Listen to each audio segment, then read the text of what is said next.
तुझ्यात हरवले मी भाग 14. सायली कॉफी बनवत होती, पण तिच्या चेहऱ्यावर चिंतेची एक हलकीशी छटा उमटली होती. गेल्या काही दिवसात आदित्यसोबत घडलेल्या अनेक घटना तिच्या डोळ्यासमोर तरळत होत्या. त्याने तिच्याशी केलेलं हस्तालोंदन, कधी एखाद्या प्रसंगी तिला थांबवण्यासाठी हलकेच धरलेला तिचा हात, आणि आज केक कापताना त्याच्या बुटांचा झालेला स्पर्श. तो स्पर्श अजूनही तिच्या मनात रेंगाळत होता. आजवर हस्तालोंदनाव्यतिरिक्त सायलीने आदित्यला कधी स्पर्श केला नव्हता, पण आजचा दिवस वेगळा होता. आज तिने आनंदाच्या भरात त्याला मिठी मारली होती. त्याची प्रकृती बिघडल्यावर त्याला आधार दिला होता. त्याला पलंगावरून बाथरूमपर्यंत आणि पुन्हा बाथरूममधून पलंगावर आणलं होतं, पण एवढंच. या पलीकडे ती कधीच त्याच्या इतकी जवळ आली नव्हती. मात्र आज दिवसभर त्या स्पर्शाची जाणीव तिच्या मनात घर करून बसली होती. तो स्पर्श वेगळाच वाटला होता, अनोळखी असूनही ओळखीचा, साधा असूनही मनाला स्पर्शून जाणारा. आणि याच विचाराने ती स्वतःच गोंधळून गेली होती. मी कसले विचार करते, तिने स्वतःच्या कपाळावर बोट फिरवत स्वतःलाच विचारलं. बहुतेक माझं लक्ष दुसरीकडे आहे, म्हणूनच हे सगळं वाटत असेल. तिने डोळे मिटले, एक दीर्घ श्वास घेतला, पण पुढच्या क्षणी एका विचाराने तिच्या ओठांवर मंद हसू उमटलं. आणि तेव्हाच, सायली, आदित्यचा आवाज ऐकताच ती दचकली. काय झालं? तुझं लक्ष आहे का? आदित्य हसत म्हणाला. मला वाटतं दूध जरा जास्तच गरम झालंय, काहीतरी जळल्यासारखा वास येतोय. काय? सायलीने घाईघाईने मागे ओढून पाहिलं. खरंच, दूध उकडून बरंच आटून गेलं होतं. अरे बापरे! ती लगेच पुढे झाली आणि गॅस बंद केला. ते दूध आधीच गरम होतं. ती फक्त कॉफीसाठी पुन्हा गरम करत होती, पण विचारांच्या नादात तिचं पूर्ण लक्षच उडालं होतं. सगळं ठीक आहे ना? आदित्य उठत म्हणाला. हो हो, काही नाही, सायलीने न पाहताच उत्तर दिलं. तू बस, मी लगेच कॉफी घेऊन येते. आदित्यने मान हलवली आणि पुन्हा बसला. दूध कमी झालं होतं, म्हणून सायलीने फ्रीजमधून दुसरं दूध काढलं आणि गरम करायला ठेवलं. तोपर्यंत तिने आधीच्या दुधातून 1 कप कॉफी तयार केली आणि आदित्यसमोर ठेवली. घे. धन्यवाद, आदित्य हसत म्हणाला. मग रिकाम्या हाताकडे पाहत विचारलं, आणि तुझी कॉफी? 5 मिनिटात येते. सायली पुन्हा स्वयंपाकघरात गेली. काही वेळातच स्वतःची कॉफी घेऊन ती परत आली आणि आदित्यसमोर बसली. आदित्यच्या कपातील कॉफी अजूनही तशीच होती. ती आश्चर्याने म्हणाली, अरे, अजून प्यायलाच सुरुवात केलीच नाहीस? क्षणात आदित्यने नाराजीचा आवांडला. वा, म्हणजे आपण दोघं आपल्या नव्या मैत्रीचा आनंद साजरा करतोय आणि मी माझ्या मैत्रिणीशिवाय कॉफी प्यायला सुरुवात करावी अशी तुझी अपेक्षा आहे? तिने कपाळावर हात मारला. सॉरी, माझी चूक झाली. अहो, आदित्य अचानक म्हणाला. सायलीने प्रश्नार्थक नजरेने त्याच्याकडे पाहिलं. आदित्यने टेबलवर कोपर टेकवला आणि गालावर हात ठेवत गंभीर चेहरा केला. मैत्री हा एक सुंदर गुण आहे मॅडम, तो म्हणाला. मैत्रीत ना सॉरी असतं ना थँक्यू. हे ऐकताच सायलीने त्याच्याकडे पाहिलं आणि लगेच म्हणाली, गप्प बस. आदित्य सरळ बसत म्हणाला. का बरं? सायलीने डोळे फिरवले. कारण हे चित्रपटात ऐकायला छान वाटतं, प्रत्यक्ष आयुष्यात नाही. का नाही? आदित्य लगेच म्हणाला. या संवादामुळे कित्येक लोक मैत्रीची व्याख्या करतात. सायलीने कॉफीचा कप हातात घेतला, मग शांतपणे म्हणाली. माझ्या मते ही सगळी चुकीची कल्पना आहे. आदित्य तिच्याकडे लक्षपूर्वक पाहू लागला. मित्रालाही सॉरी म्हणायला हवं आणि थँक्यूही, ती पुढे म्हणाली. त्यामुळे मैत्री कमी होत नाही, उलट अधिक मजबूत होते. आजकाल अगदी छोट्याशा गैरसमजामुळे मैत्री तुटते. पैशाच्या व्यवहारामुळे लोक एकमेकांचे शत्रू होतात.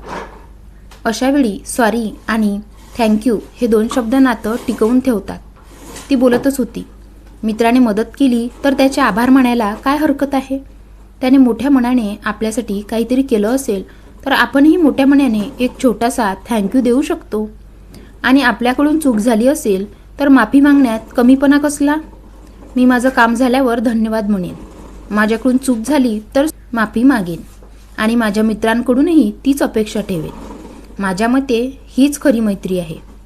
सायलीचं बोलणं संपलं, पण आदित्य अजूनही तिच्याकडेच पाहत होता, डोळे न मिचकावता.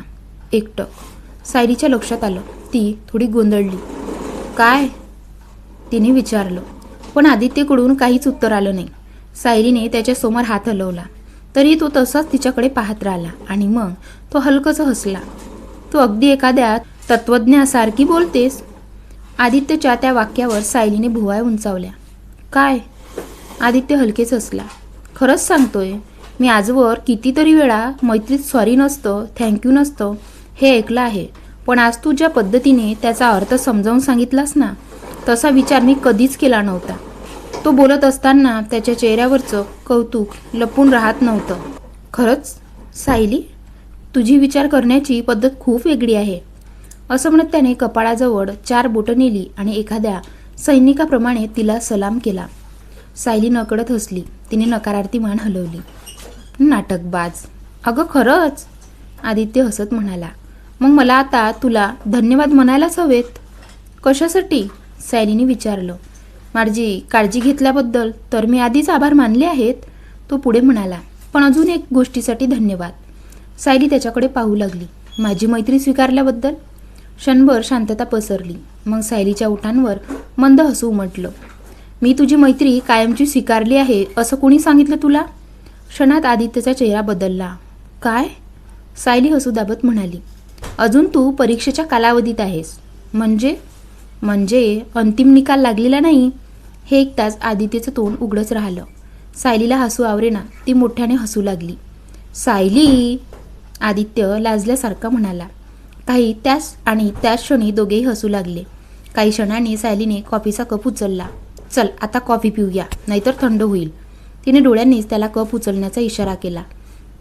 आदित्यने हसत आपला कप हातात घेतला. मग? तो म्हणाला. आपल्या मैत्रीसाठी. सायलीच्या चेहऱ्यावर पुन्हा हसू उमटलं. नक्कीच. दोघांनी कप एकमेकांना हलकेच टेकवले. चिअर्स. चिअर्स. दोघेही हसले. कॉफीचा पहिला घोट घेताच आदित्यच्या चेहऱ्यावर समाधान उमटलं. वा, तो म्हणाला. खूप छान कॉफी आहे. मग मुद्दाम शब्दावर जोर देत म्हणाला. धन्यवाद. सायलीला लगेच त्याचा हेतू समजला. तीही हसली. थँक्यू. सायलीला लगेच त्याचा हेतू समजला. तीही हसली. वेलकम. मग तीही म्हणाली. आणि कौतुकाबद्दल थँक्यू. पुन्हा दोघे हसू लागले. कारण काही मिनिटापूर्वीच त्यांनी सॉरी आणि थँक्यूवर मोठं भाषण दिलं होतं. कॉफी संपेपर्यंत त्यांच्यात पुन्हा शांतता पसरली. दोघेही अधूनमधून एकमेकांकडे पाहत होते. नजरानजर झाली की दोघेही हसायचे आणि पुन्हा कपाकडे पाहू लागायचे. कॉफी जवळजवळ संपत आली होती. तेवढ्यात आदित्यने विचारलं. मी तुला काही विचारू शकतो का? सायलीने सहज उत्तर दिलं. विचारण्यासाठी परवानगी घेण्याची गरज नाही. पण आदित्यने तिचं वाक्य वेगळ्याच अर्थाने घेतलं. त्याचा चेहरा लगेच उतरला. त्याने शांतपणे मान हलवली आणि पुन्हा कॉफी प्यायला सुरुवात केली. सायली काही क्षण त्याच्याकडे पाहत राहिली. तिला अपेक्षा होती की तो प्रश्न विचारेल, पण तो गप्प बसला. काय झालं? ती म्हणाली. विचार ना. आदित्यने आश्चर्याने मान वर केली. पण तू तर आताच म्हणालीस की विचारायची गरज नाही. क्षणात सायलीने डोळे मिटले. कपाळावर हात मारला. अरे देवा, ती पुटपुटली. मग दात ओठ खात म्हणाली. वेड्या, माझा अर्थ होता प्रश्न विचारण्यासाठी परवानगी मागायची गरज नाही. आदित्य अजूनही गोंधळलेलाच दिसत होता. सायलीने पुन्हा समजावलं. म्हणजे थेट प्रश्न विचार. आधी मी विचारू का असं विचारायची गरज नाही. आता कुठे आदित्यला अर्थ समजला. अच्छा, तो डोके खाजवत म्हणाला. मला खरंच समजलं नव्हतं. सायलीने नुसतीच मान हलवली. तिच्या चेहऱ्यावर हसू आणि वैताग दोन्ही दिसत होते. आदित्यने उरलेली कॉफी एका घोटात संपवली. मग काही क्षण शांत राहून तो म्हणाला. सायली. त्याचा आवाज यावेळी जरा गंभीर होता. सायलीने त्याच्याकडे पाहिलं. आज माझी ती अवस्था पाहून तो थोडा थांबला. तू खरंच घाबरली होतीस का?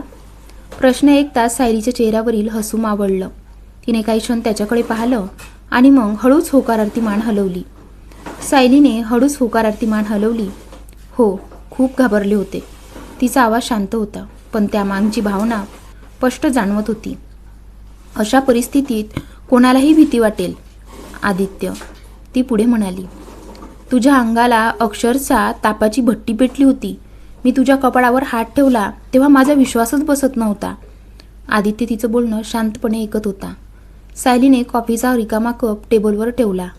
एक गोष्ट मात्र अजूनही मला समजलेली नाही, ती त्याच्याकडे पाहत म्हणाली. तू इतका शिस्तप्रिय आहेस. रोज सकाळी उठून व्यायाम करतोस, धावायला जातोस, वेळेवर जेवतोस, आरोग्याची काळजी घेतोस. ती थोडी थांबली. मी तर तुला आजवर फ्रीजमधलं थंड पाणी पिताना सुद्धा पाहिलेलं नाही. आदित्य हलकेच हसला. पण सायली गंभीर होती. मग इतका ताप येईपर्यंत तू स्वतःकडे दुर्लक्ष कसं केलंस? सकाळपासून तुला बरं वाटत नव्हतं ना? डोकं दुखत होतं ना? मग तू कोणालाच सांगितलं नाहीस? प्रश्न मागून प्रश्न येत होते. मला एक फोन तरी करू शकत होतास. सायलीचा स्वर न कळत मवाळ झाला.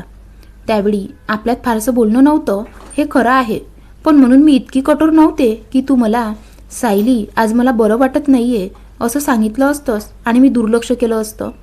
ती त्याच्याकडे रोखून पाहत म्हणाली. कधी कधी तू खूपच मूर्खपणा करतोस.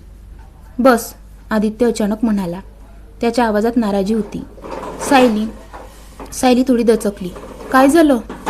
स्वतःबद्दल असे शब्द वापरू नकोस, तो गंभीरपणे म्हणाला. सायली काही क्षण त्याच्याकडे पाहत राहिली. मग तिच्या ओठांवर हलकंसं हसू उमटलं. कारण ती स्वतःला मूर्ख म्हणाली नव्हती. तिने त्याला मूर्ख म्हटलं होतं. पण आदित्यने घाईघाईत उलटाच अर्थ काढला होता. हे लक्षात येताच तिला हसू आवरेना. मी स्वतःबद्दल बोलत नव्हते, ती हसत म्हणाली. मी तुझ्याबद्दल बोलत होते. क्षणभर आदित्यचा चेहरा बघण्यासारखा झाला. मग तोही लाजल्यासारखा हसू लागला. अरे, तो डोकं खाजवत म्हणाला. मला वाटलं तू स्वतःलाच म्हणालीस. म्हणूनच तर म्हणते, ताप उतरला असला तरी अजून पूर्ण शुद्धीवर आलेला दिसत नाहीस, सायलीने चिडवत म्हटलं. दोघंही काही क्षण हसले. मग आदित्य पुन्हा शांत झाला. त्याने खुर्चीला टेकून दीर्घ श्वास घेतला. खरं सांगायचं तर तो बोलू लागला. दुपारीच मला काहीतरी वेगळं जाणवत होतं. सायली लक्षपूर्वक ऐकू लागली. माझं डोकं दुखत होतं, अंग जड झाल्यासारखं वाटत होतं, पण मी फारसं लक्ष दिलं नाही. तो पुढे म्हणाला. माझ्याकडे एक औषध होतं म्हणून ते घेतलं. मला वाटलं संध्याकाळपर्यंत सगळं ठीक होईल, पण उलट प्रकृती आणखी बिघडली. सायलीच्या चेहऱ्यावर पुन्हा चिंता उमटली. आणि तरीसुद्धा तू कोणाला सांगितलं नाहीस? आदित्यने मान हलवली. कारण मला वाटलं होतं की कॉफी घेतली की बरं वाटेल आणि तू येणार होतीस म्हणून मी वाट पाहत राहिलो. तो हलकंसं हसण्याचा प्रयत्न करत म्हणाला. पण ताप इतका वाढेल याची कल्पना नव्हती. मला सुद्धा नव्हती, सायली हळू आवाजात म्हणाली. तिच्या डोळ्यांसमोर अजूनही संध्याकाळचा प्रसंग तरडत होता. दार उघडताच समोर दिसलेल्या तापाने फणफणलेला आदित्य, त्याचा निस्तेज चेहरा आणि क्षणाक्षणाला वाढत जाणारी तिची काळजी.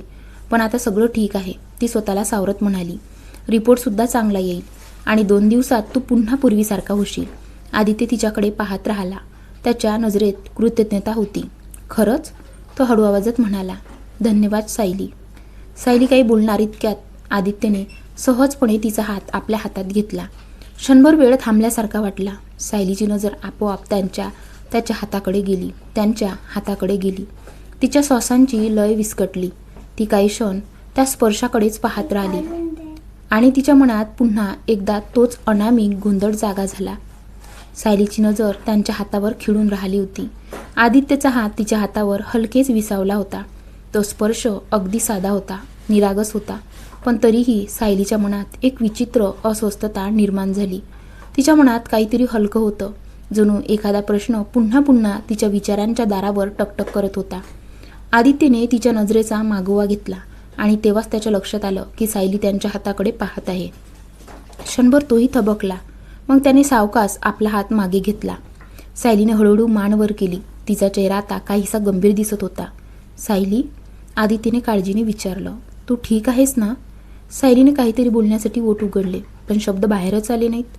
तिने पुन्हा ओठ मिटले. आदित्य आणखी काही विचारणार इतक्यात टिंग टॉंग दाराची घंटी वाजली. दोघांचीही नजर एकाच वेळी दरवाजाकडे वळली. कसा वाटला आजचा पार्ट कमेंट करून नक्की सांगा. आणि कालचा भाग 10 मिनिटाचाच झालेला होता, त्यामुळे खूप जणांनी चॅनल पण अनसबस्क्राईब केलेला आहे. आणि एका ताईची कमेंट होती की एवढा छोटा भाग कोणी टाकतं का? तर माझ्या मुलीला उन्हामुळे पोटाचा त्रास, उलट्याचा त्रास होत होता आणि ती मला काहीच रेकॉर्डिंग करू देत नव्हती, मधामधात येत होती. तर मी ती रेकॉर्डिंग कशी तरी 10 मिनिटाची केली आणि मी तुम्हाला सांगितलं होतं की भाग 1 वाजता येणार आणि म्हटलं तुम्ही वाट पाहणार, म्हणून मी ती जे झालेली रेकॉर्डिंग होती 10 मिनिटाची मी ती तशीच अपलोड करून दिली होती. म्हणून कालचा भाग हा 10 मिनिटाचा आला होता. यापुढे मी प्रयत्न करेल की भाग मोठाच होणार. कधीही एवढा छोटा भाग बनवण्याचा प्रयत्न करणार नाही, पण एखाद्या दिवशी कोणत्या कारणाने छोटा भाग झाला तर अपेक्षा करते की तुम्ही समजून घ्याल. आणि आजचा पार्ट कसा वाटला ते पण मला कमेंट करून नक्की सांगा आणि आपल्या चॅनलला नक्की सबस्क्राईब करा. धन्यवाद.